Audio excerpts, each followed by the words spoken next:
Bwana Yesu asifiwe. Kitabu cha Ayubu sura 22 mstari wa 27. Maandiko yanasema, utamuomba Mungu naye atakusikia, nawe utatimiliza nadhiri zako. Kwenye kifungu cha 27 kina A na B. A yake anaongelea kuhusu wewe kumuomba Mungu na Mungu kukusikia wewe yale unayomuomba.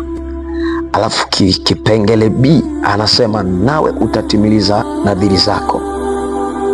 Nadhiri maana yake ni mambo au vitu ulivyoviahidi mbele za Bwana kwamba utavifanya ikiwa Mungu atafanya kwako kitu fulani ambacho ulitamani afanye kwa muda mrefu.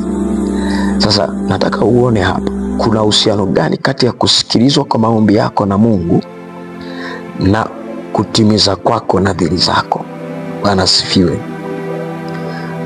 Kama unavyojua kwamba kuna wakati tunaahidi vitu ambavyo kwa wakati huo tunakuwa hatuna.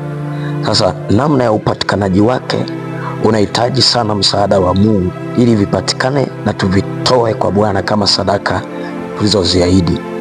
Sasa anasema katika Ayubu kwamba utamuomba Bwana, utamuomba Mungu, yeye atakusikia. Akisikia maombi yako, kuna namna atakujibu kwa kukupa kile